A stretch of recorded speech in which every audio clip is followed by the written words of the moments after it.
اعوذ باللہ من الشیطان الرجیم بسم اللہ الرحمن الرحیم۔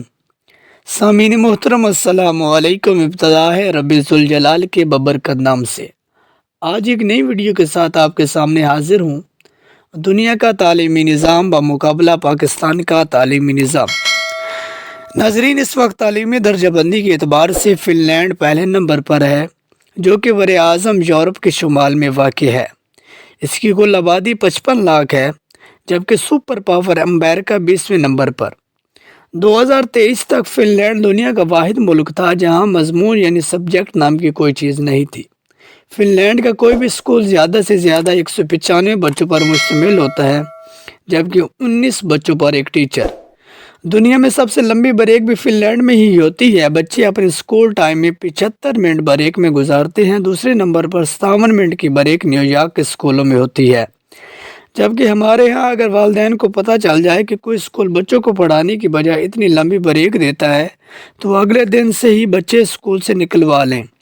خیر، آپ دلچسپ بات ملاحظہ کریں کہ پورے ہفتے میں اسکولوں میں محض 20 گھنٹے پڑھائی ہوتی ہے، جبکہ اساتذہ روزانہ اپنی سکلز بڑھانے کے لیے 2 گھنٹے صرف کرتے ہیں۔ فن لینڈ میں 7 سال کے چھوٹے بچوں کے لیے پورے ملک میں کوئی اسکول نہیں ہوتا، اور 15 سال سے پہلے کسی بھی قسم کا کوئی باقاعدہ امتحان بھی نہیں۔ ریاضی کے ایک استاد سے پوچھا گیا کہ آپ بچوں کو کیا سکھاتے ہیں، تو وہ مسکراتے ہوئے بولے کہ میں بچوں کو خوش رہنا اور دوسروں کو خوش رکھنا سکھاتا ہوں، کیونکہ اس طرح وہ زندگی کے ہر سوال کو بآسانی حل کر سکتے ہیں۔ نمبر 1 ٹیکنالوجی ملک جاپان، جو کہ ایک ترقی یافتہ ملک ہے۔ جاپان میں تیسری جماعت تک بچوں کو ایک ہی مضمون سکھایا جاتا ہے، اور وہ ہے اخلاقیات اور ادب۔ حضرت علی نے فرمایا کہ جس میں ادب نہیں اس میں دین نہیں۔ مجھے نہیں معلوم کہ جاپان والے حضرت علی کو کیسے جانتے ہیں، لیکن المیہ کی بات یہ ہے کہ غیر مسلم تو ادب اور اخلاقیات کو خوب جانتے ہیں، لیکن ہم کیوں نہیں؟ اردو ادب کا عظیم ادیب اشفاق احمد مرحوم کو ایک دفعہ اٹلی میں عدالت جانا پڑا۔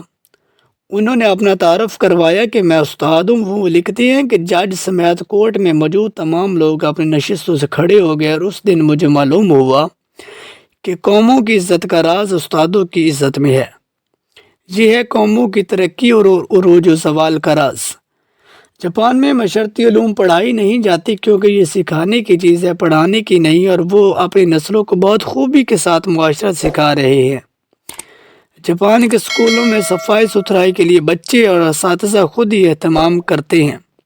صبح 8 بجے اسکول آنے کے بعد سے 10 بجے تک پورے اسکول بچوں اور اساتذہ سمیت صفائی میں مشغول رہتا ہے۔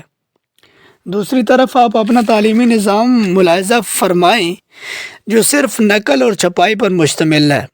ہمارے بچے پبلشرز بن چکے ہیں۔ آپ تماشا دیکھیں کہ جو کتاب میں لکھا ہوتا ہے اساتذہ اسی کو بورڈ پر نقل کرتے ہیں، بچے دوبارہ اسی کو کاپی میں چھاپ دیتے ہیں، اساتذہ اسی نقل شدہ اور چھپے ہوئے مواد کو امتحان میں دیتے ہیں، خود ہی اہم سوالات پر نشانات لگوا دیتے ہیں، اور خود ہی پیپرز بنا کر چیک کرتے ہیں۔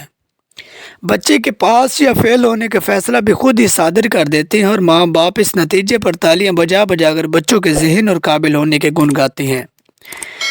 جن کے بچے فیل ہو جاتے ہیں وہ اپنے بچوں کو کوڑ مغز اور کند ذہن کا طعنہ دیتے ہیں۔ ہم 13-14 سال تک بچوں کو قطار میں کھڑا کر کے اسمبلی کرواتے ہیں، اور اسکول سے فارغ ہوتے ہی قطار کو توڑ کر اپنا کام کرتے ہیں۔ جو جتنے بڑے اسکول سے پڑھا ہوتا ہے قطار کو رونتے ہوئے سب سے پہلے اپنا کام کروانے کا ہنر جانتا ہے۔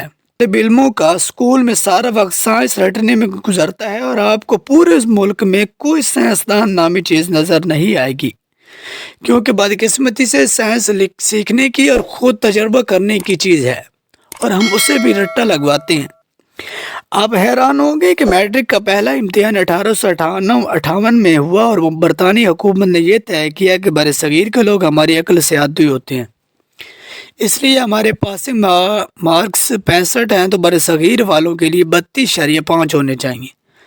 2 سال بعد 1860 میں اساتذہ کی آسانی کے لیے پاسنگ مارکس 33 کر دیے، اور ہم 33 نمبروں پر اپنے بچوں کی ذہانت کو تلاش کرنے میں مصروف ہو گئے۔ پاکستان کو مارز وجود میں آئے 75 برس کا عرصہ بیت چکا ہے، اسی دوران 20 پالیسیاں بنی اور مرتب کی گئیں، مگر ہمارا تعلیم کا مسئلہ آج بھی جوں کا توں ہے۔ ہم سے بعد میں آزاد ہونے والے بہت سے ممالک اس میدان میں ہم سے آج بہت آگے ہیں، لیکن جدید دور میں جب مغرب میں پرانے علوم نئی تشکیل اختیار کر رہے تھے اور نئے علوم رونما ہو رہے تھے تو مسلم دنیا خواب غفلت کے مزے لے رہی تھی۔ ناظرین، اگر آپ کو ہماری یہ ویڈیو اچھی لگی ہو تو ہمیں ضرور فیڈ بیک دیجیے۔